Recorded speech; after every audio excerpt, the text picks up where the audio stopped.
Hi guys, good morning. Welcome to Obvious Classes. I am your educator Pratik Morwal. This is your daily current affairs session, morning sprint, a precise, exam oriented and easy to understand रहने वाला current affairs का session जो उन सभी students को target करता है जो यूपीएससी, एसएससी, बैंकिंग, डिफेंस या किसी भी स्टेट के पीसीएस की प्रिपरेशन कर रहा है। अब सवाल ये आता है कि क्लास में जो इन्फॉर्मेशन के सोर्स है वो क्या रहते हैं। पहला है आपका पीआईबी, दूसरा है एआईआर, तीसरा है Times of India, the Hindu, Indian Express, Economic Times, Mint and Al Jazeera जैसे न्यूज़पेपर से न्यूज़ को कवर किया जाता है। क्योंकि आपने रिसेंटली देखा होगा यूपीएससी का जो करंट अफेयर्स पूछने का तरीका होता है उसका फेवरेट सोर्स होता है पीआईबी और एआईआर। तो यहाँ पे आपको पीआईबी और एआईआर से न्यूज़ को कवर कराया जाता है। डेट्स वाई ये सेशंस आपके लिए बहुत इंपॉर्टेंट हो जाते हैं। आपको करना क्या है, आपको डेली कंसिस्टेंटली इन सेशंस के साथ बने रहना है। साथ ही साथ चैनल नया है तो उसको सब्सक्राइब करना है, लाइक करना है, कमेंट करना है और उन सभी स्टूडेंट्स के साथ जो इन एग्जामिनेशन की प्रिपरेशन कर रहे हैं या फिर जिन लोगों को भी अपनी नॉलेज में इन्हांसमेंट करना है उन सभी के साथ इस सेशन को शेयर करना है। तो आइए स्टार्ट करते हैं आज का, यानी कि हमारा 24 अगस्त 2026 का 27वां सेशन। लेकिन क्या करते हैं हम, वही एक दिन पुरानी न्यूज को सबसे पहले रिवाइज करेंगे। तो कल की पहली न्यूज थी आपकी, यानी कि 22 अगस्त की, लास्ट सेशन की। सोमालिया के तट के पास पायरेट्स ने कार्गो शिप को हाईजैक किया, जहाज में 6 भारतीय सवार। देखो टोटल कितने थे यहाँ पे, 10 लोग सवार थे, उसमें 6 भारतीय थे, है ना। उसमें अपडेट क्या रही है वो देखना पड़ेगा। दूसरी न्यूज थी आपकी, जापान रशिया विवाद के बीच पुतिन ने विवादित इतुरप आइलैंड का दौरा किया। रशिया और जापान के बीच एक आइलैंड को लेके, जहाँ पे 4 छोटे छोटे आइलैंड है जिसको जापान नॉर्दर्न एरिया बोलता है, उसको लेके विवाद है। इसके संदर्भ में हमने बात करी थी 2 ट्रीटीज के बारे में। अगर आपको पूरा पढ़ना है तो लास्ट सेशन जाके देखिए। तीसरी न्यूज थी आपकी, मुंबई के 2 डॉक्टर्स जिनका नाम है जल रतन जी पटेल और दूसरे का नाम है जल द्याबो को, इनको क्या मिलेगा, पाकिस्तान का सबसे बड़ा सिविलियन अवार्ड, निशान ए इम्तियाज। ठीक है, इससे सम्मानित किया जाएगा। हालांकि ये अब दुनिया में नहीं है तो पॉस्टमस उनको अवार्ड दिया जाएगा। पाकिस्तान ने ऐसा क्यों किया है, जो मोहम्मद अली जिन्ना है पाकिस्तान का फाउंडर, उसके कोई बीमारी का डायग्नोस किया था और उसको डिस्क्लोज नहीं किया था, इसके संदर्भ में ही पाकिस्तान इन दोनों डॉक्टर्स को पॉस्टमस निशान ए इम्तियाज देने की बात कर रहा है और ये 2027 में मिलेगा। फोर्थ न्यूज थी आपकी, भारत और जापान ने मैरीटाइम सिक्योरिटी कोऑपरेशन को मजबूत करने के लिए नया समझौता किया है। इसमें क्या किया है, मेमोरेंडम ऑफ एग्रीमेंट, अंडरस्टैंडिंग नहीं है यहाँ पे, मेमोरेंडम ऑफ एग्रीमेंट है जिसमें कॉपरेशन की बात सबसे ज्यादा की गई है इंडो पैसिफिक की सुरक्षा की दृष्टि से। नेक्स्ट न्यूज थी आपकी, डिपार्टमेंट ऑफ टेलीकम्युनिकेशन ने एक सब्सक्राइबर के लिए मोबाइल कनेक्शन की अधिकतम सीमा कितनी तय की है, 9 सिम ले सकता है वो। सिक्स न्यूज, साइंटिस्ट ने खोजा नया मेगा अर्थ एक्सोप्लैनेट GJ523b। देखो मेगा अर्थ यानी कि पृथ्वी से भी बड़ी संरचना में कोई प्लेनेट है। और एक्सोप्लैनेट क्या होता है, मैंने तब भी बताया था आपको, ऐसा प्लेनेट जो सोलर सिस्टम में नहीं आता है। सोलर सिस्टम क्या होता है, प्लेनेट जो सूर्य के आसपास चक्कर लगाते हैं। तो ये वाला जो मेगा अर्थ है, जिसका नाम क्या बताया जा रहा है, GJ523b, वो क्या कर रहा है, वो सूर्य के आसपास चक्कर नहीं लगा रहा है। Got it. सेवन न्यूज की आपकी, विशाखापट्टनम में सबमरीन रेस्क्यू ऑपरेशन की टेस्टिंग के लिए नया टेस्ट प्रिंट स्थापित किया गया है। इसमें हमने 3 मशीन की बात की थी, सबमरीन को बचाने वाला, और जो बचाने के लिए मशीन जाएगी वो किस तरीके से काम करेगी, कहाँ पे उतरेगी, ये सारा काम कौन करेगा, टेस्ट प्रिंट करेगा। आठवीं न्यूज थी आपकी, लीबिया में हुए Guinness world record sky dive में 3 भारतीय शामिल थे। पहले का नाम था जमशीर थानलोड, दूसरे का नाम था अभिषेक रावत और तीसरी का नाम था ईशा राज। इन तीनों ने गिनीज वर्ल्ड रिकॉर्ड में अपना नाम दर्ज कराया है और स्काई डाइविंग करते हुए भारत के झंडे को लहराया है। और ये 15 अगस्त के आसपास घटना हुई थी, इसीलिए बहुत फेमस है और एग्जाम पर्सपेक्टिव से इंपॉर्टेंट है। कल का आपका एमसीक्यू था, यानी कि लास्ट क्लास का, कि जो कौशल महोत्सव है वेस्ट बंगाल में पहली बार होने जा रहा है और ये कौन से स्टेडियम में हुआ है, इसका आंसर रहेगा आपका बी, बालूरघाट स्टेडियम में। Got it. तो हमने कल की पूरी न्यूज कवर कर ली है। आज की हमारी फर्स्ट न्यूज है, territorial army launches terrier Cyber Quest 2026। ठीक है, अब आप ये समझिए, सबसे पहले तो टेरिटोरियल आर्मी क्या होता है। टेरिटोरियल आर्मी इंडियन आर्मी की एक सहायक टुकड़ी होती है। आप एक बात ये समझिए, इसमें जो पर्सनल्स काम करते हैं वो सिविलियंस के रूप में और उनकी नॉर्मल लाइफ जीते हैं, लेकिन जब जरूरत पड़ेगी आर्मी को, यानी कि उनको क्या कराया जाएगा, उनको टेरिटोरियल आर्मी को वहां पे डिप्लॉय करा करा दिया जाएगा। यानी कि आर्मी को जब जरूरत पड़ती है लार्ज नंबर संख्या में, तो टेरिटोरियल आर्मी वहां पे काम करती है। टेरिटोरियल आर्मी की बात करें तो इसकी स्थापना 1948 में हो गई थी। ठीक है, 1948 में हो गई थी। अब ये जो क्वेस्ट क्या होता है, किसी मिशन को कंप्लीट करना। ठीक है, मिशन में सफलता प्राप्त करना। तो यहाँ पे क्वेस्ट का मतलब है आपका कोई प्रतियोगिता से। अब टेरिटोरियल आर्मी क्या कर रही है, एक प्रतियोगिता को लॉन्च कर रही है। ठीक है, अब क्या है कैसे है वो देखते हैं। और ये किसके लिए है, साइबर सिक्योरिटीज के लिए। The territorial army in collaboration with cyber peace. देखो, टेरिटोरियल आर्मी ने साइबर पीस के साथ, एक संस्था है उसके साथ मिलकर लॉन्च किया है Indian army terrier Cyber Quest 2026। ये इसका तीसरा एडिशन है। आज national cyber and defence technology challenge करेगा और स्ट्रेंथन करेगा इंडिया के cyber resilience and indigenous innovations को। गॉट इट, आपको समझ में आया।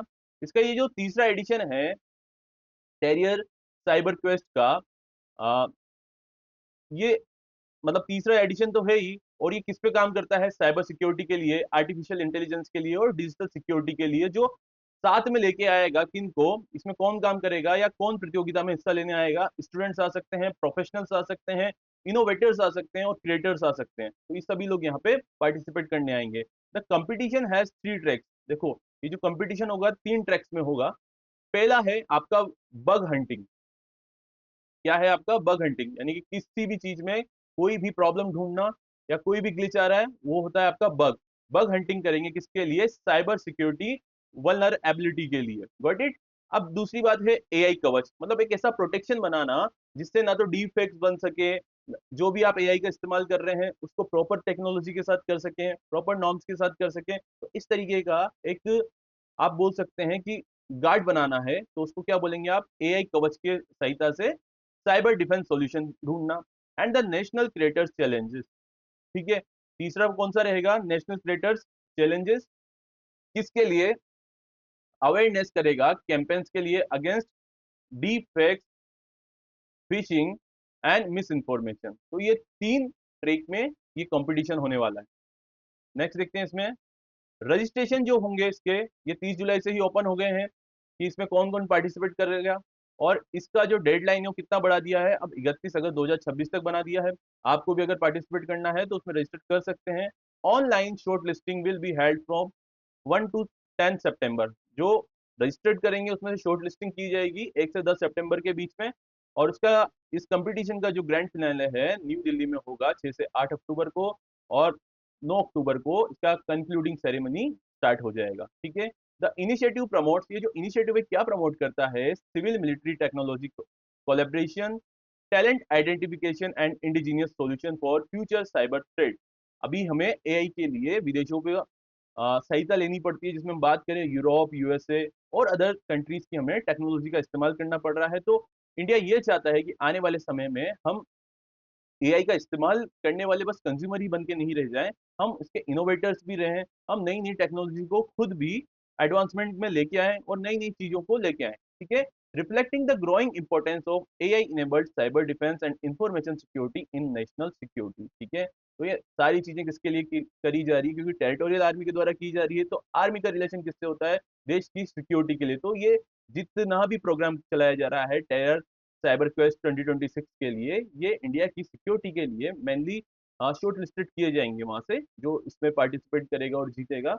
और एक तरीके से अच्छी चीज है कि अवेयरनेस है एआई को लेके। आप एआई के बस इस्तेमाल करने पे मत जाइए, एआई को आप किस तरीके से बेटरमेंट के लिए इस्तेमाल कर सकते हैं। आजकल गलत इस्तेमाल भी हो रहे हैं और आपकी प्राइवेसी भी लीक हो रही है। ठीक है, क्योंकि आप सारी इन्फॉर्मेशन एआई को दे देते हैं कि मैं ये हूँ, मुझे ये करके दीजिए, आप मेरे को ऐसा बना के दीजिए। तो ये डीफेक्ट्स में और साइबर सिक्योरिटी के जो पंगे होते हैं, इन सब के लिए क्या कर रहा है, टेरिटोरियल आर्मी लॉन्च कर रहा है Terrier Cyber Quest 2026। Got it. Next news है आपकी, National Commission for Women organizes Yashoda AI program in Jalandhar. देखो, अब ये न्यूज क्यों इंपॉर्टेंट है, पहला तो वुमेन के लिए है, और किसने इसमें काम किया है, नेशनल कमीशन फॉर वुमेन। ठीक है, और इसका नाम क्या है, यशोदा एआई। वापस से एआई, मतलब आजकल हर दूसरा टॉपिक एआई से रिलेटेड है। तो आप देखिए, नेशनल कमीशन फॉर वुमेन, जिसकी चेयरपर्सन का नाम है विजया राहतकार, उन्होंने 18 अगस्त 2026 को पंजाब के जालंधर में यूनिवर्सिटी है, लवली प्रोफेशनल यूनिवर्सिटी, वहां पे यशोदा एआई नाम का एक प्रोग्राम को लॉन्च किया है, जिसका नाम है पूरा Yashoda AI women's part 2 AI empowerment. ठीक है, एआई के क्षेत्र में महिलाओं को मजबूत बनाने के लिए यशोदा एआई प्रोग्राम स्टार्ट किया। अब जो यशोदा एआई है क्या है? An AI literacy and digital empowerment initiative. ठीक है, यानी कि एआई की लिटरेसी होनी चाहिए, एआई का पूरी जानकारी होनी चाहिए कि हम कंज्यूमर ही नहीं बनेंगे, हम हमको ये जो चीज़ें यूज़ करनी है एआई में, हमें कौन से पिक्चर्स वहाँ पे अपलोड करने हैं, डिफेक्ट्स बना रहे हैं या फिर कभी हमको कोई गलत इन्फॉर्मेशन दे देगा, या फिर बात करें कोई गलत वीडियो हमारी बना के हमको एलिगेशन लगा देगा, तो हमको इन चीज़ों की जानकारी होनी चाहिए कि एआई किस तरीके से गलत काम कर रहा है। ठीक है, सही काम करना तो आप जान ही रहे हैं कि आप उससे इन्फॉर्मेशन ले रहे हैं, आपके एजुकेशन में, साइंटिफिक टेम्परामेंट में, सब जगह एआई का इस्तेमाल कर रहे हैं। लेकिन बात करें जब एआई का गलत इस्तेमाल कैसे हो रहा है, तो उसकी भी जानकारी आपको होनी चाहिए ताकि समय पे उससे बचा जा सके।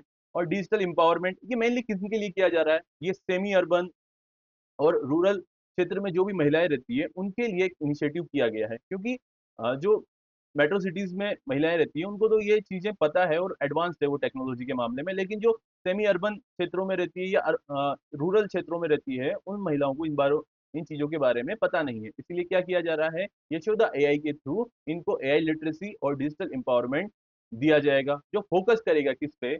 आर्टिफिशियल इंटेलिजेंस पे, साइबर सिक्योरिटी पे, डिजिटल प्राइवेसी पे, सेफ ऑनलाइन प्रैक्टिसेस पे and awareness of AI related risk such as deep fake. देखो, महिलाओं से ये सबसे ज्यादा कनेक्ट है जो डीप फेक्स बना दिए जाते हैं, यानी कि किसी भी अलग पिक्चर पे आपका फेस लगा दिया जाएगा, तो ये महिलाओं के लिए कंसर्निंग बात होती है। तो जब इसका इस्तेमाल करेंगे आप एआई का, तो यहाँ पे लिटरेसी दी जाएगी, आपको एम्पावर किया जाएगा, जब भी इस तरीके की चीजें आएगी या फिर गलत चीजें होगी तो आपको कहाँ पे कंप्लेन करनी है, आपको पता लग जाएगा कि ये एआई के द्वारा बनाया गया कोई वीडियो है, कोई पिक्चर है, तो ये सारी चीजें किसके अंतर्गत होगी? यशोदा एआई।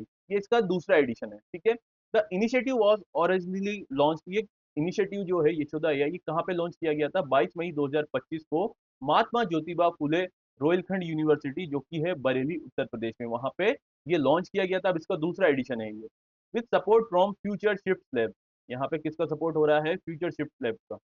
नेक्स्ट देखते हैं इसमें, ड्यूरिंग हर जालंधर विजिट, जो हमारे okay, जो विजय रत्नागर है उनकी जालंधर की विजिट में और क्या क्या हुआ है उसको समझिए आप। During her Jalandhar visit, Vijay राहतकार also revived women safety and protection issues with district official and inaugurated, उन्होंने क्या इनोग्रेटेड किया है? शी सर्व। ठीक है, जालंधर में ही उन्होंने एक नया इनिशिएटिव लिया है जिसका नाम है शी सर्व। एक प्रोग्राम है जो इंकरेज करता है यंग वुमेन को एक्सप्लोर करने के लिए, किसमें? आर्म फोर्स की में कैरियर बनाने के लिए इंकरेज करता है। ठीक है, तो उसका क्या है? शी सर्व। तो आप समझ सकते हैं कि जो नेशनल कमीशन फॉर वुमेन की जो हेड है जिनका नाम है विजय राहतकार, उन्होंने जालंधर में जाके दो चीजें करी है। एक तो लवली प्रोफेशनल यूनिवर्सिटी में यशोदा एआई को स्टार्ट किया है प्रोग्राम को, और दूसरा शी सर्व नाम के दूसरे प्रोग्राम को स्टार्ट किया है जो आर्म फोर्स में जाने के लिए प्रेरित करती है। The initiative promotes women participation in emerging technologies, digital inclusion and cyber safety, supporting the vision of more inclusive and technology driven विकसित भारत। ठीक है, तो ये सारी चीजों का एम लेके ये नए नए प्रोग्राम स्टार्ट किए जा रहे हैं। यशोदा स्टैंड फॉर, यानी कि यशोदा की अगर फुल फॉर्म अगर देखी जाए, एग्जाम में नहीं आएगी फिर भी आप समझिए, योर एआई सखी for shaping horizon with digital awareness. ठीक है, तो आपको समझना होगा कि महिलाओं के लिए एआई की नॉलेज होना और उसमें एम्पावर्ड होना कितना ज्यादा जरूरी है। इसके लिए क्या चलाया जा रहा है? यशोदा एआई प्रोग्राम चलाया जा रहा है। Got it? ये एग्जाम के पर्सपेक्टिव से बहुत इंपॉर्टेंट है। नेक्स्ट देखते हैं अपन news, India launches first guide to grassland at UNCCD COP 17। एक तरीके की कॉन्फ्रेंस है यूनाइटेड नेशन की जो डेजर्टिफिकेशन को कम करने का प्रयास करता है, उसकी मीटिंग हुई है। कौन सी मीटिंग हुई है? 17 मीटिंग हुई है। तो इसमें इंडिया ने क्या किया है? अपनी पहली गाइड को लॉन्च किया है, किसके लिए? ग्रासलैंड के लिए। गाइड क्या होती है? आप एक चीज समझिए, एक तरीके की पुस्तक होती है, एक बुक होती है, जिसमें किसके बारे में बताया जा रहा है? ग्रासलैंड के बारे में बताया जा रहा है। अब ग्रासलैंड क्या होते हैं? ऐसा एरिया, ऐसा इकोलॉजी वाला एरिया एक ऐसा इकोसिस्टम जहाँ पे क्या होगा, आपका बहुत बड़े बड़े पेड़ नहीं होंगे, ठीक है, बहुत बड़े बड़े पेड़ नहीं होंगे, या बहुत कम संख्या में पेड़ होंगे, या फिर पेड़ ही नहीं होंगे, तो वो उसको क्या बोलेंगे, ग्रासलैंड बोलेंगे, क्योंकि ये लैंड हो गया, उस पर छोटी छोटी घास जो उगी रहती है, चाहे वो कितनी भी हाइट की हो सकती है, उसी को आप ग्रासलैंड बोलेंगे। अब ग्रासलैंड क्या होता है, क्योंकि जो ऐसे बैरन जो जगह होती है जहाँ पे छोटी छोटी ग्रास होती है, उसको फालतू समझ के छोड़ दिया जाता है। तो इंडिया क्या चाहता है, इंडिया ने इस गाइड में लिखा है और बताया है कि ऐसी जगहों को हम क्या करेंगे, पहले आइडेंटिफाई करेंगे, फिर उसको रजिस्टर करेंगे, और फिर उसके कंजर्वेशन के लिए हम काम करेंगे, किसके लिए, ग्रास लैंड के लिए। Got it. तो देखते हैं इसमें क्या है। India launch its first ever guide to grassland and other open natural ecosystem of India on 17 August 2026 at UNCCD COP17 in Ulaanbaatar, Mongolia. Mongolia में ये कॉन्फ्रेंस हुई थी, है ना, ये मीटिंग हुई थी, और यहाँ पे ही क्या किया गया है, इंडिया ने अपनी पहली गाइड निकाली है, किसके लिए, ग्रासलैंड के लिए, and other open natural ecosystem. Got it. जिसको मतलब इंडिया में फालतू जगह बोल दिया जाता है, और वो बहुत इंपॉर्टेंट इकोसिस्टम्स होते हैं, उनके लिए ही इंडिया ने गाइड निकाली है कि आप कैसे उसको आइडेंटिफाई करेंगे, कैसे उसको रजिस्टर करेंगे, और कैसे उसका कंजर्वेशन करेंगे, ठीक है। द गाइड क्लासीफाई, इस गाइड में कितने इकोसिस्टम को क्लासीफाई किया गया है, 24 इकोसिस्टम को, जो कि ऑल ओवर इंडिया में है। जिसमें कौन कौन से शामिल हैं, ग्रासलैंड की बात करेंगे, सवानास की बात करेंगे, scrub lands, rocky plateaus, ravines and coastal ecosystem, इन सब की बात की गई है इस गाइड में। इट वॉज डेवलप्ड बाय, इसको डेवलप किसने किया है, the Ashoka Trust for Research in Ecology and the Environment. Got it. इसके द्वारा इसको डेवलप किया गया है, इस गाइड को याद रखिएगा, एग्जाम में आ सकता है। In collaboration with the Ministry of Environment, Forest and Climate changes and other partner, ठीक है। तो इन सब ने मिलकर क्या किया है, इस गाइड को लॉन्च किया। The guide covers important ecological themes such as pastoralism, fire ecology and carbon sequestration. देखो, पेस्टोरलिज्म का मतलब क्या होगा, जो चारागाह होते हैं, जो पशु चारा खाते हैं, कहाँ पे, इन घास के मैदानों में, उसके बारे में बात की गई है। फायर इकोलॉजी, जब जंगल में आग लग जाती है, तो जब इन घास के मैदानों में भी आग लग जाएगी, तो ये इकोलॉजी के लिए किस तरीके से नुकसानदायी होंगे, इस बारे में बात की गई है। कार्बन को कैसे एक्वायर कर रहा है जो पशु होता है, तो वो इन्वायरमेंट से कैसे कार्बन को एक्वायर कर रहा है, इन सारी बातों पे बात की गई है। Supporting scientific understanding and conservation of India's open natural ecosystem, ठीक है। द इनिशिएटिव हाईलाइट, ये जो इनिशिएटिव क्या हाईलाइट करता है, the ecological and livelihood importance of open landscape while also recognize traditional community land use systems such as Oran and Gochar and supporting science based conservation planning। देखो, इसमें क्या बात की गई है, इसमें वेस्टर्न राजस्थान में जो एक ओरन और गोचर नाम की दो जगह होती है, उसके बारे में भी बात की गई है, ठीक है। अब ओरन क्या होता है, ओरन एक कम्युनिटी प्रोटेक्टेड सेक्रेड लैंडस्केप होता है, ठीक है। यानी कि राजस्थान में एक ऐसी कम्युनिटी होती है जो उस लैंड को क्या मानती है, बहुत ही सेक्रेट मानती है, यानी कि उसके धार्मिक रिलेशन उससे जुड़ा होता है, धार्मिक सेंटिमेंट्स उससे जुड़े होते हैं, तो उसको बोलते हैं औरन। और गोचर की बात करें तो जो गाँव में पशु का क्या खाते हैं, चारा खाते हैं, ग्रेजिंग करते हैं, वो ग्रेजिंग जो लैंड होता है उसी को गोचर बोलते हैं। Got it. इसमें और चीजें आप देख सकते हैं कि UNCCD stand for United Nation convention to combat desertification. Desert जो बढ़ता जा रहा है उसको कम करने के लिए जो काम करता है यूनाइटेड नेशन का विंग, उसी को यूएनसीसीडी बोलते हैं। It is an international convention to tackle problems like desertification and land degradation. It was adopted in 1994, ठीक है। और 1S मतलब यानी कि ओपन नेचुरल इकोसिस्टम में कौन कौन से आते हैं, आप बात करेंगे, हिमालयन ग्रासलैंड आते हैं, तेराई ग्रासलैंड आते हैं, डेक्कन सवानास आते हैं, Thar landscape, Banni grassland, scrublands, rocky plateaus, ravine and coastal ecosystem, ये सारी चीजें किसमें आते हैं, ओपन नेचुरल इकोसिस्टम के पार्ट हैं। Got it. तो ये न्यूज हमारी कवर हो गई है। नेक्स्ट न्यूज देखते हैं अपन।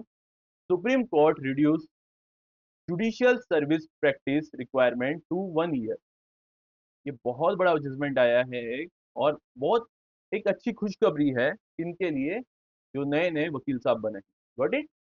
तो पहले देखते हैं इसमें हुआ क्या है। On 21 August 2026 the supreme court in a 2:1 split verdict reduced the mandatory bar practice requirement for direct recruitment to civil judge junior division from 3 years to 1 year, modifying its 20 May 2025 judgment.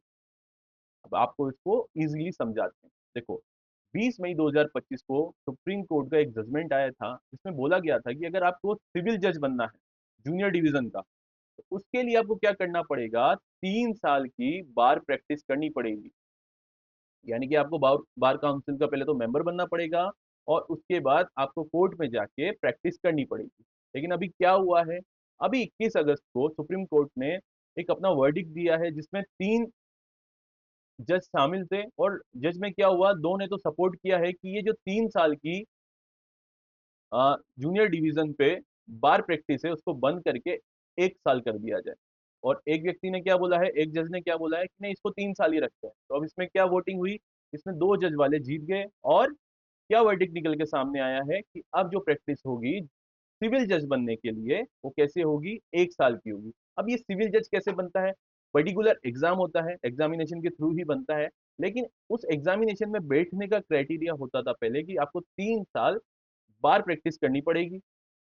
यानी कि आपको court में जाना पड़ेगा, वहां practice करनी पड़ेगी ताकि आपको वहां के तौर तरीके पता लगे। जब आप, क्योंकि ये मैंडेटरी भी है ना, अगर आप कोर्ट में जा ही नहीं रहे हैं, वहां पे आपको पता ही नहीं है कि जज के साथ किस तरीके से बिहेव करना है, वहां पे प्रोटोकॉल्स क्या होते हैं, वहां की यूनिफॉर्मिटी कैसे होती है, केस कैसे लड़े जाते हैं, पर्टिकुलर केस के लिए कहाँ कहाँ पे आपको एक प्रोसीजर फॉलो करना पड़ता है, ये सारी चीजें अगर नहीं पता होगी तो आप कैसे वहां पे सिविल जज बन जाएंगे। क्योंकि सिविल जज यानी कि junior division day to day basis पे वहां पे काफी लोग आते हैं, बात करते हैं आपसे और अपनी समस्या को लेके आते हैं। तो कम समय में एक अच्छी जजमेंट आप कैसे देंगे जबकि आपको वहां का प्रोसीजर ही पता नहीं है।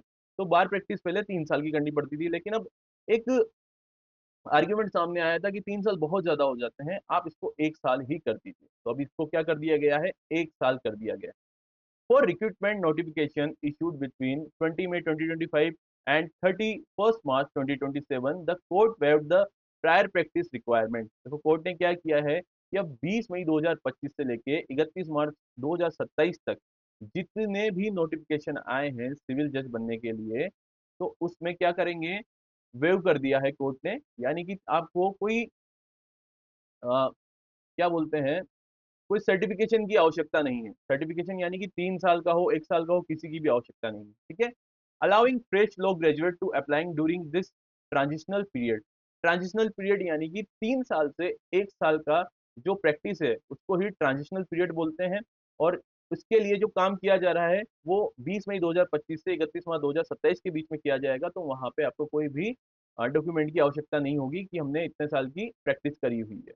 For notification issued on after 1 अप्रैल 2027, 1 अप्रैल 2027 के बाद जितने भी नोटिफिकेशन आएंगे सिविल जज बनने के लिए, उसको कैंडिडेट्स को क्या करना पड़ेगा, 1 साल का वेरीफाइड एक्चुअल लीगल प्रैक्टिस का सर्टिफिकेशन बनाना ही पड़ेगा, काम करना ही पड़ेगा before appearing for the civil जज एग्जामिनेशन। इस एग्जामिनेशन में अपेयर होने के लिए क्या करना है आपको, 1 साल का वेरीफाइड एक्चुअल लीगल प्रैक्टिस करना पड़ेगा आपको। Got it.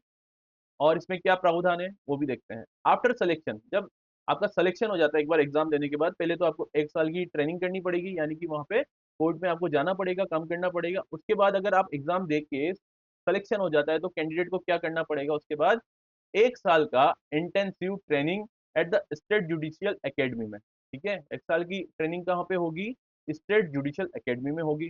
Followed by 1 year of structured clerkship.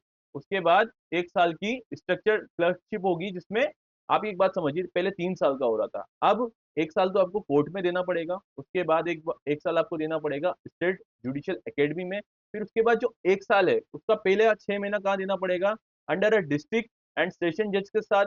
और उसका अगला 6 महीना कहाँ देना पड़ेगा, सिटिंग हाई कोर्ट जज के पास। ठीक है, तो आपको ये समझना पड़ेगा, टाइम 3 साल का ही लग रहा है, लेकिन पहले क्या होता था, 3 साल तो आपको कोर्ट में ही जाना पड़ता था, अब भी कोर्ट में जाना पड़ रहा है, लेकिन 1 साल तो आपको बेसिक ट्रेनिंग करनी पड़ेगी, कोर्ट में जाना पड़ेगा, और उसके बाद जो 2 साल है वो आपको सिलेक्शन के बाद ट्रेनिंग करनी पड़ेगी। Got it. ये समझ में आया आपको। एक प्रावधान अच्छा है क्योंकि आप एक सिस्टम में आने के बाद काम बहुत अच्छी तरीके से कर सकते हैं। जब आप सिस्टम में नहीं रहते हैं तो कभी ऐसा होता है ना कि छुट्टी मार ली, काम नहीं किया, रेगुलर आप नहीं हो पाए, तो ये वाली चीजें होती है। The majority held that judicial competence can be developed through a combination of practical bar experience, institutional training and supervised clerkship। तो ये सारी चीजें होगी। वाइल जस्टिस के Vinod Chandran dissented favouring retention of the 3 year practice requirement. जो एक जज था जिसने क्या किया था, इसका विरोध किया था, वो कौन से थे? जस्टिस के विनोद चंद्रन।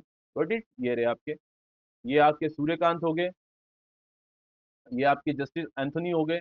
इन्होंने तो क्या किया है, सपोर्ट किया है और इन्होंने इस पे असहमति जताई है। आपको समझ में आ गया टॉपिक? नेक्स्ट देखते हैं अपन। Scientist identify S301 as fastest star in the Milky Way. अब मिल्की वे क्या होता है? गैलेक्सी होता है। सबसे पहले तो आप एक चीज समझिए, पूरा ब्रह्मांड है, यानी कि यूनिवर्स है, ठीक है। अब यूनिवर्स में बहुत सारी गैलेक्सीज होती है। अब गैलेक्सीज क्या होती है? बहुत सारे स्टार्स, बहुत सारे प्लेनेट, बहुत सारे छोटे मोटे जिसमें कॉमेट्स आ जाते हैं, धूल के कण आ जाते हैं, ये सारे क्या करते हैं? गुरुत्वाकर्षण बल यानी कि ग्रेविटी के द्वारा एक जगह बंधे होते हैं, और इसी को क्या बोलेंगे आप? गैलेक्सी बोलेंगे। और हम जिस गैलेक्सी में रहते हैं उसका नाम है मिल्की वे गैलेक्सी, यानी कि आकाश गंगा। अब इसी आकाश गंगा में साइंटिस्ट ने क्या देखा है कि जो सबसे तेज गति से चलने वाला स्टार यानी कि तारा, उसका नाम क्या है? S301। ठीक है, यहाँ पे आपको न्यूज समझ में आई। अब इस न्यूज में देखते हैं और क्या क्या चीजें हैं। Scientist identify S301 as the fastest moving star recorded on a securely measured orbit.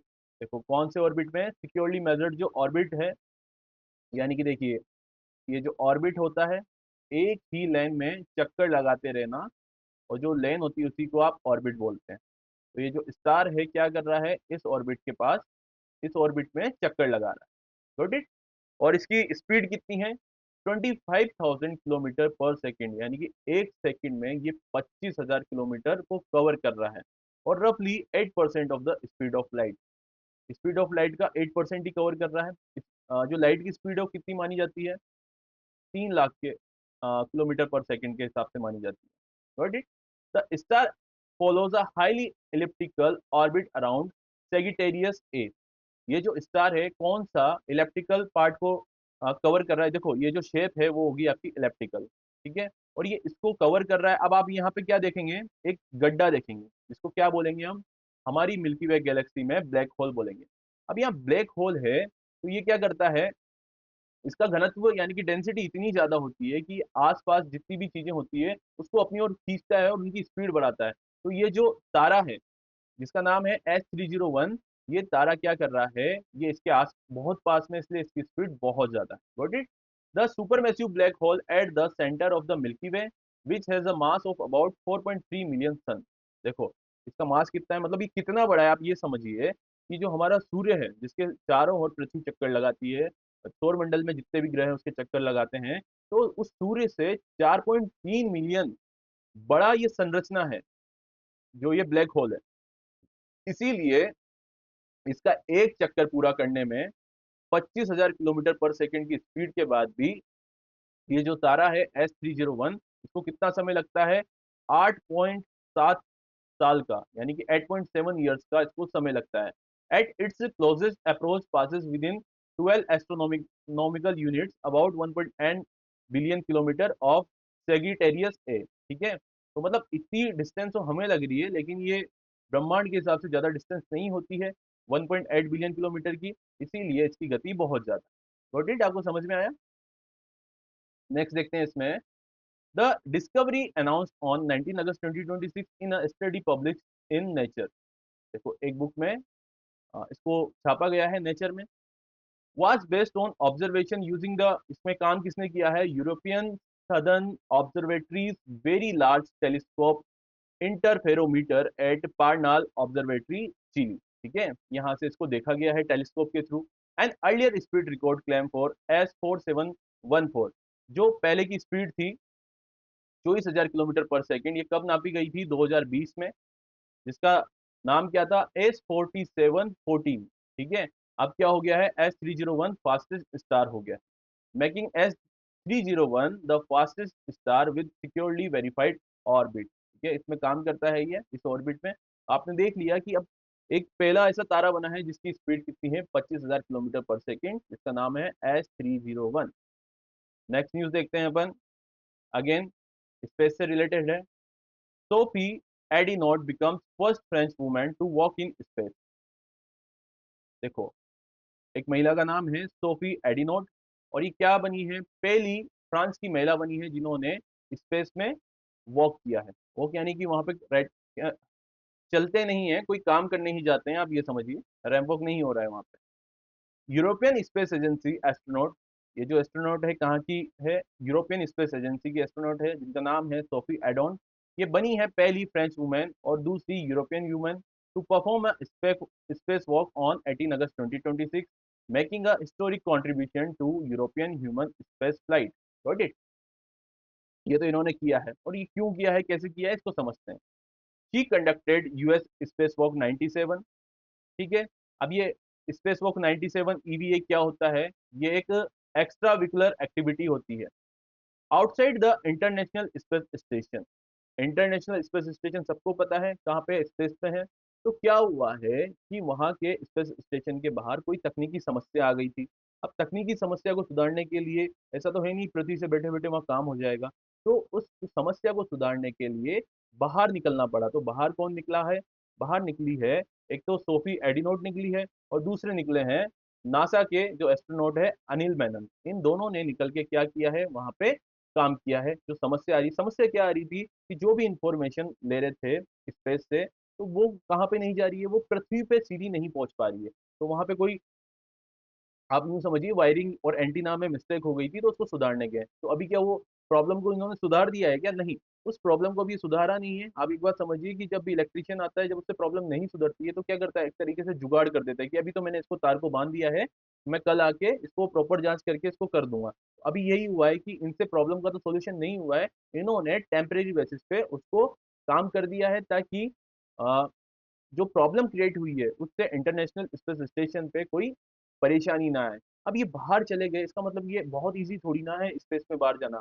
वहां पे जो एकदम हार्श टेम्परेचर होता होगा, वायु दाब बहुत तेज होता होगा, ये इस तरीके के सूट पहन के इन लोगों को बाहर निकलना पड़ता है, इसी के साथ वहां पे काम करना पड़ता है। ठीक है। तो इन सारी चीजों को एक्लिमेटाइज करने के बाद ही ये वहां पे काम कर सकते हैं, तो इसीलिए एक बहुत बहुत ज्यादा हार्ड चीज हो जाता है वहां पे काम करना। और चीजें देखते हैं इसमें।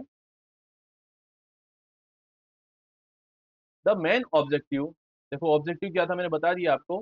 Replace a failed space to ground antenna. Space से ग्राउंड में जो, यानी कि पृथ्वी पे इंफॉर्मेशन भेजते हैं, वो एंटीना काम नहीं कर रहा था। Located on the ISS Z1 trust which supports high speed communication and data transfer between the international space station and mission control। Mission control कौन करता है, लैंड पे यानी कि पृथ्वी पे एक स्टेशन होता है, वहीं से मिशन को कंट्रोल किया जाता है। Stuck bolt and electrical cable issues. ठीक है, क्या था, स्टक वॉल्ट और electrical cable issues prevented installation of the replacement antenna and the astronauts instead secure the failed unit using a long duration tie down. ठीक है, वहां पे काफी समय गुजारा उन्होंने, 6 घंटे से ऊपर का समय गुजारा है, लेकिन फिर भी उनसे काम कंप्लीट नहीं हुआ है।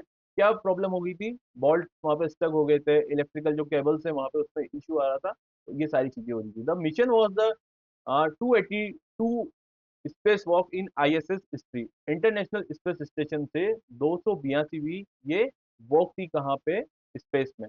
While Sophie Adenot and the Anil Menon are scheduled to conduct EVA, यानी कि एक्स्ट्रा व्हीकल जो उनकी वॉक है 98 on 25 August 2026 to complete the एस्टेंट इंस्टॉलेशन। देखो क्या जो प्रॉब्लम आई थी अभी वो कंप्लीट नहीं हुई है। वापस ये दोनों ही जाएंगे, कब जाएंगे, 25 अगस्त को। उस प्रोग्राम का नाम क्या होगा, EVA 98। पहले कौन सा था, पहले 97 था। ठीक है, ये 97 था। अब अगला जो होने जा रहा है यही दोनों करेंगे, एक तो अनिल मेनन और दूसरी है सोफी एडिनोट। तो ये दोनों जब करेंगे तो उसका मिशन का नाम हो जाएगा EVA 98। नेक्स्ट न्यूज देखते हैं अपन। Akin Analytics launches indigenous Nika 2 किसान मीडियम ड्रोन।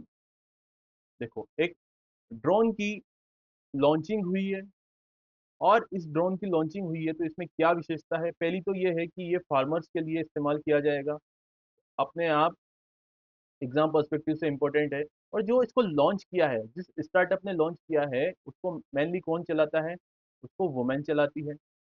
इसीलिए ये एग्जाम पर्सपेक्टिव से बहुत इंपॉर्टेंट हो जाता है। Got it.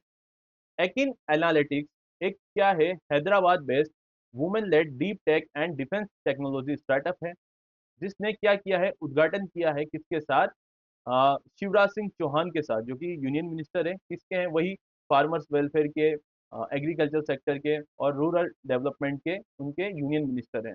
इनके साथ क्या किया है, अनवील किया है किसका, मीका 2 किसान मीडियम ड्रोन का। कहाँ पे, न्यू दिल्ली, अगस्त 2026 में। गोटी, अभी आपको यहाँ तक समझ में आया कि एक ऐसा ड्रोन है जिसका उद्घाटन किया है शिवराज सिंह चौहान ने, और ये किसके लिए काम करेगा, ये फार्मर्स के लिए काम करेगा, और ये मल्टी डायमेंशन में काम करेगा। ठीक है, मल्टी यूज होंगे इसके, एक सिंगल यूज नहीं होगा। अब इसको देखते हैं। Nika 2 is a multi payload agricultural drone designed for flexible farm operation. देखो, निका 2, देखो, पहले जो ड्रोन होते थे उसमें जो पेलोड होता था एक फिक्स पेलोड होता था, यानी कि आपको अगर पेस्टिसाइड डालना है किसी ड्रोन के थ्रू तो वहां पे 5 kg ही होगा। लेकिन बाद में क्या कर सकते हैं आप, इसमें निका 2 में अब इसमें वेरिएशन है, यहाँ पे 16 किलो तक भी ले जा सकते हैं। पेस्टिसाइड्स के साथ आप स्प्रे भी कर सकते हैं, तो बहुत सारी चीजें ऐसी है इसमें। बीज भी इसमें डाल सकते हैं, बीज को भी स्प्रे कर सकते हैं, स्प्रे यानी कि स्प्रिट कर सकते हैं पूरे खेतों में। nika 2 is a multi-payload agricultural drone designed for flexible farm operations with a 16 litre spraying payload. देखो, 16 लीटर का तो ये स्प्रे ले सकता है और पूरे खेत में स्प्रे कर सकता है किसका, पेस्टिसाइड्स का। ठीक है, and a 12 litre spreading payload, इसमें 12 लीटर की कैपेसिटी है कि स्प्रेड कर सकता है। एक तो स्प्रे अलग होगा, स्प्रे तो क्या होगा आपको पता है ना, स्प्रे किस तरीके से होता है, और दूसरा जो है 12 लीटर का स्प्रेडिंग, चारों तरफ फैलाना। ये 12 लीटर का इतना पेलोड यानी कि वजन उठा सकता है, along with quick change mechanism. की फीचर्स क्या है इसके, की features include terrain following capability, अलग अलग टेरेन में काम कर सकता है। ऐसा नहीं है कि इसको बहुत ही स्मूथ एक टेरेन चाहिए जहाँ पे उबड़ खाबड़ जगह होगी वहां पे भी काम कर पाएगा। Fail safe system, night operation capability, ये सारी किस्में हैं इस नए ड्रोन सिस्टम में है जिसका नाम है निका 2, enabling operation in varied in uneven field condition. Got it. Next देखते हैं इसमें, beyond crop spraying and spreading the drone is design for application in. देखो, ये फार्मर्स के लिए ही अभी स्टार्टिंग में काम करेगा, लेकिन बाद में इसको कहाँ कहाँ पे काम कराया जा सकता है, एक्वा कल्चर, जहाँ पे मछली पालन होता है, तो मछली को चारा देना होगा, दाना देना होगा, तो क्या करेगा, वो उसको स्प्रेड कर देगा, और उसकी कैपेसिटी कितनी है, 12 लीटर तक का जो दाना है उसको स्प्लिट कर पाएगा। प्लांटेशन के लिए जो भी बीज होंगे फेंकने होंगे वो वहां पे यूज कर सकते हैं। माइनिंग के क्षेत्र में, एनर्जी के क्षेत्र में, इंफ्रास्ट्रक्चर के क्षेत्र में और डिफेंस के क्षेत्र में ये सारे काम कर सकता है, including aquaculture, feed distribution.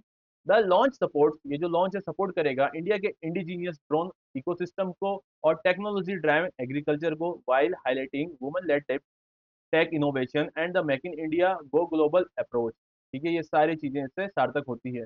The company innovation journey has been supported, जो कंपनी की इनोवेशन जर्नी इसको कौन कौन सपोर्ट करता है, Nidhi Prayas, the startup India seed fund scheme, MeitY Samridh and iDEX. It also operates DGCA authorised remote pilot training organisation. देखो, जब drone को चलाया जाता है तो उसके लिए भी एक प्रॉपर ट्रेनिंग दी जाती है, तो ये किसके अंतर्गत होता है, डीजीसीए के अंतर्गत, और वहाँ पे पायलट लाइसेंस मिलता है। तो ये सारी चीजें किसके अंतर्गत है, एकिन एनालिटिक्स ने जो नया ड्रोन बनाया है किसानों के लिए, मीका 2। ठीक है, और ये किसके लिए है, ये वुमेन ने बनाया है, ये जो स्टार्टअप है वुमेन बेस्ड है, इसीलिए आपको क्या समझ में आएगा, एग्जाम के लिए बहुत इंपॉर्टेंट। Got it. नेक्स्ट देखते हैं अपन, ISRO former chairman S Somnath appointed to RBI central board. देखो, इसरो के जो फॉर्मर चेयरमैन थे एस सोमनाथ, इनको अपॉइंट किया गया है आरबीआई सेंट्रल बोर्ड में। सेंट्रल बोर्ड क्या होगा, जो आरबीआई पे रेगुलेशन करेगा। आरबीआई क्या होता है, हमारे देश का सेंट्रल बैंक है, यानी कि सारे बैंकों का जो बाप होता है वो कौन होता है, आरबीआई होता है। सारे बैंक किसके अनुसार चलते हैं, आरबीआई के नियम कायदों के अनुसार चलते हैं। लेकिन आरबीआई को भी अगर कोई रेगुलेट करेगा तो वो कौन करेगा, आरबीआई का जो सेंट्रल बोर्ड होगा वो रेगुलेट करेगा कि किस तरीके से नियम बनेंगे, किस तरीके से आरबीआई पैसे छापेगा, कितनी करेंसी होगी, तो सारा काम कौन करेगा, आरबीआई का सेंट्रल बोर्ड करेगा। On 20 August 2026, the central government appointed former ISRO chairman S. Somnath Sridhar Panikkar as a part-time non-official director on the central board of the Reserve Bank of India for 4 years. 4 साल के लिए इनको क्या बनाया गया है? Part time non official director बनाया गया है। कहाँ पे? Central board of the reserve bank of India, RBI. RBI की स्थापना कब हुई है? आप बताएंगे 1935 में। आनंद गोपाल महिंद्रा, महिंद्रा की गाड़ियां चलाते हैं ना आप, तो आनंद गोपाल महिंद्रा को भी इसी प्रकार से रीअपॉइंट किया गया है। ये पहले भी नॉन ऑफिशियल मेंबर थे, उनको वापस से अपॉइंट किया गया है part time non official director on the RBI central board for another 4 year term. ठीक है, also effective from 20 August 2026। The RBI central board of directors constituted under the reserve bank of India act 1934। ये जो central board बनता है कौन से act के तहत बनता है? Reserve bank of India act 1934 के तहत। और ये क्या है? एक स्टेचुरी बॉडी है। Is the apex governing body responsible for overall direction and supervision of the central bank. यानी कि आरबीआई को क्या करेगी? जो बॉडी बनेगी ये डायरेक्शन देगी और उसमें वो किस तरीके से काम कर रही है उसका सुपरविजन करेगी। ठीक है, और चीजें क्या है इसमें? बोर्ड के जो मेंबर्स होते हैं वो कौन कौन होते हैं इसमें? पहला तो होगा आपका आरबीआई का गवर्नर जो होगा, दूसरे होंगे डेप्यूटी गवर्नर्स। डेप्यूटी गवर्नर्स कितने हो सकते हैं? मैक्सिमम 5 हो सकते हैं। तीसरा है सेंट्रल गवर्नमेंट नॉमिनीज, जिसको डायरेक्टर्स चूज करते हैं सेंट्रल गवर्नमेंट के द्वारा। ठीक है, और चौथे हैं जो अभी जैसे सोमनाथ जी बने हैं और आनंद महिंद्रा बने हैं, वो होते हैं non official directors, members from different field and sectors. ठीक है, आनंद महिंद्रा तो क्या हो गए? एक बिजनेसमैन हो गए, और जो सोमनाथ है उनको किसका अनुभव है? उनको स्पेस के क्षेत्र का अनुभव है। तो ये अपना अनुभव वहाँ पे साझा करेंगे और आरबीआई आने वाले समय में इंडिया किस तरीके से ग्रो करे और एक डेवलप नेशन बने, उसके तहत ही अपनी पॉलिसीज को क्रिएट करेंगे। एस सोमनाथ, देखो एस सोमनाथ क्यों इतने फेमस है? उन्होंने सर्व किया है इसरो के 10वें चेयरमैन के रूप में और से department of space from January 2022 to January 2025, during which India achieve the historical Chandrayaan 3। देखो चंद्रयान 3 जब मिशन था तो वहां पे इसरो के डायरेक्टर कौन थे? सेकंड वो कौन थे? सोमनाथ थे। ठीक है, और चंद्रयान 3 में क्या किया था? जो चांद का साउथ पोल था, साउथ पोलर रीजन था चांद का, वहां पे सॉफ्ट लैंडिंग करा दी गई थी। द अपॉइंटमेंट ब्रिंग्स साइंटिफिक, ये जो अपॉइंटमेंट हुई उससे क्या होगा? Scientific, technological and innovation expertise आ जाएगी किसमें? आरबीआई के सेंट्रल बोर्ड में। While Anand Mahindra contribute to continues to contribute his experience from industry and corporate leadership। ये हमने सारी बात कर ली है। तो आज की हमने सारी न्यूज़ को कवर कर लिया है कि किस प्रकार से इसरो के जो पुराने चेयरमैन थे एस सोमनाथ को आरबीआई में एक कमिटी है, सेंट्रल बोर्ड है, उसमें शामिल किया गया है। ठीक है, तो आज का हमारा एमसीक्यू रहेगा, who has been selected to receive the 47th Sarala Puraskar. Sarala पुरस्कार क्या होते हैं? उड़ीसा में साहित्य के क्षेत्र में जो दिया जाने वाला अवार्ड होता है, साहित्य के क्षेत्र में दिया जाने वाला जो अवार्ड होता है उसी को बोलते हैं सरला पुरस्कार, और ये उड़ीसा के लोगों को ही दिया जाता है। तो ये न्यूज में बना हुआ है, किसको मिला है सरला पुरस्कार? Options are Pratibha Ray, Ashutosh Farida, Manoj Das and the last one is Ramakant Raj. ठीक है, आपको इसका आंसर कमेंट बॉक्स में करना है। और भी आपकी कोई सजेशन हो, रिव्यूज हो, और भी कोई आपका डिमांड हो किस सब्जेक्ट पे क्लास लेके आनी है, कौन से टॉपिक पे क्लास लेके आनी है, तो आप अपना व्यूज कहाँ पे करेंगे? कमेंट बॉक्स में करेंगे और इस सेशन को शेयर करेंगे। Thank you for watching, keep watching with Abhyas classes.